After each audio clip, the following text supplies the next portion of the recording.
किया और वक्त आने पर सऊदी गवर्नमेंट और वहाँ के उलमा को सुनाया भी। वो मुफ्ती आजम हिंद कि जिनका तकवा और परहेजगारी ऐसी थी कि आप किधर से तो बता दें मुझे, कोई भी किताब पढ़े, किसी से भी पीर से पूछे या किसी भी लोगों से पूछे कि हुजूर मुफ्ती आजम हिंद नमाज कज़ा की है, किसी से भी पूछिए और मुझे एक तो हवाला ला कर दीजिए कि हुजूर मुफ्ती आजम हिंद ने नमाज कज़ा की हो। हरगिज़ नहीं। हुजूर मुफ्ती आजम हिंद ने सुन्नतों को छोड़ा हो, कहीं से तो मुझे लाकर बताओ। बिल्कुल नहीं। हुजूर मुफ्ती आजम हिंद ने सहाबा इकराम को भला बुरा कहा हो, कभी नहीं। हुजूर मुफ्ती आजम हिंद ने नबी की शान में नाजेबा कलिमात निकाले हो, कभी नहीं। पता ये चला ऐ ईमान वालो, ये औलिया अल्लाह की जमात ऐसी है कि जिनके रास्ते पर चलोगे तो तुम हक पर ही रहोगे। हुजूर मुफ्ती आजम हिंद सादात इकराम का अदब कैसा प्राप्त था। जब आप दुनिया से पर्दा हो रहे थे ना, पर्दा हो रहे थे, आखिरी शब थी आपकी जिंदगी की और तमाम लोग बीमार पुरसी के लिए आए, बीमार पुरसी के लिए आए, कोई लोग खिदमत भी करने लगे। उसमें एक नौजवान भी खिदमत करने लगा जिसका नाम था सैयद मोहम्मद हुसैन। तो हक वाले देखो हक को कैसे पहचानते हैं। आप झट से उठकर बैठ गए और कहा कि ये लोगों में कोई सैयद है, ये लोगों में कोई सैयद है, मुझे खुशबू आ रही है, बताओ कौन है सैयद। लोगों ने कहा ये सैयद मोहम्मद हुसैन है। तो आप कहते हैं सैयद साहब मेरी खिदमत करके आप मुझे गुनाहगार न बनाइए, बस आप मेरे लिए दुआ कीजिए कि अल्लाह रसूल के सदके मुझ पर रहम फरमाए। सुभान अल्लाह।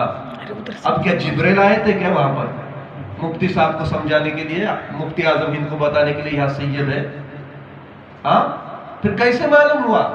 तो इसी को कहते हैं अल्लाह के फज़्ल व करम से इल्म गैब।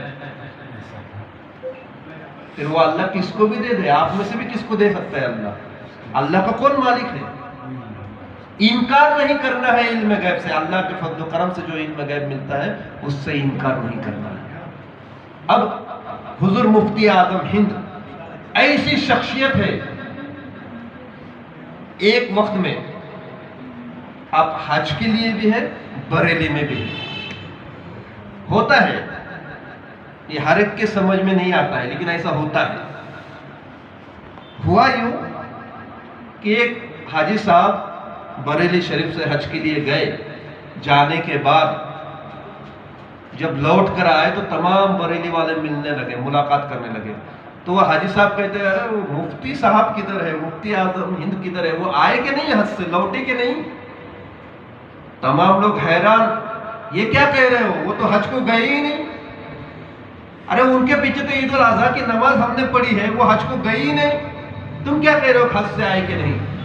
वो हाजी साहब कहते क्या बात करते हो, मैंने उन्हें खाने काबा का तवाफ करते भी देखा, सफा मरवा की दौड़ लगाते हुए भी देखा, मैदान अरफात में भी देखा, मदीना मुनव्वरा में हुजूर की सुनहरे जाले पर सलाम पढ़ते हुए भी देखा, मैंने उनसे मुसाफा भी किया। तमाम लोग कह रहे नहीं नहीं वो तो यही है। हाजी साहब कह रहे नहीं नहीं मैंने उधर मिला हूं। अब किसका माने? बहरहाल वो हाजी साहब हुजूर मुफ्ती आजम हिंद से मिलने गए और मुफ्ती आजम हिंद से मिले तो आपका अदब ऐसा था। अदब बहुत अच्छी नेमत है, ये मानो, सबको नसीब नहीं होती अदब। अदब सीखो पहले, अदब, बड़ों का अदब, छोटों का अदब, इल्म वालों का अदब, जिसके पीछे नमाज पढ़ते हैं उसका अदब। हाँ, अदब है तो सब है, अदब नहीं तो क्या है? फिर वो शैतानी है ना। शैतान ने अदब नहीं किया तभी तो निकाला गया ना जन्नत से, अदब का सजदा नहीं किया तभी तो निकाला गया। अदब बहुत अच्छी नेमत है और हमारे पीर साहब ने हमें अदब बहुत अच्छा सिखाया है, इसीलिए तो हम ज्यादा फालतू पक पक नहीं करते, वरना जवाब देने हमको भी बहुत अच्छा आता है। हाँ, जवाब देने ऐसा नहीं है कि हमको जवाब देने नहीं आता, हमारी खामोशी इसका मतलब मजबूरी नहीं, ये मेरे पीर का सदका है कि हमारे पीर ने हमें अदब का मुकाम सिखाया है। अदब बेटा, अदब करो, अदब से रहो। ज्यादा चर चर जुबान मत चलाओ, अल्लाह को पसंद नहीं है। तो हुजूर मुफ्ती आजम हिंद का आदत क्या था? सैयदों के मुतालिक जैसे हाजी कोई आता तो आप मुलाकात करते, वक्त के मुजद्दिद गुजरे आप, मुजद्दिद समझते हैं? मुजद्दिद 100 साल के बाद अल्लाह एक मुजद्दिद बनाता है और वो मुजद्दिद के जरिए अल्लाह दीन इस्लाम को कुव्वत अता फरमाता है। ऐसे मुजद्दिद है मुफ्ती आजम हिंद, कोई मामूली हस्ती नहीं है। 15वीं सदी के मुजद्दिद कहा जाता है उनको। तो वो मुजद्दिद, कोई हाजी आता तो उससे मुसाफा करते तो उसका हाथ भी चूमते, पेशानी का बोसा देते और सीने से लग जाते। क्यों? मेरे प्यारे आका के दर से आया। अब वो हाजी साहब मिलने गया, आपने मुलाकात किया, हाजी साहब कहते हजरत आपको मैंने देखा, आपसे मैंने मुलाकात की, आप मेरे साथ हज में थे। हजरत मुस्कुराए, हाजी साहब हर बातें कहने की नहीं होती।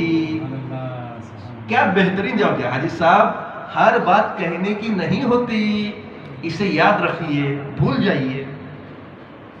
यानी आप थे लेकिन आपने जाहिर नहीं किया कि मैं यहां भी हूं, मैं वहां भी हूं, और अल्लाह वाले जाहिर भी नहीं करते। हाजी साहब समझ गए, सिर्फ समझे नहीं बल्कि आपके कदमों में गिर के आपके मुरीद बन गए।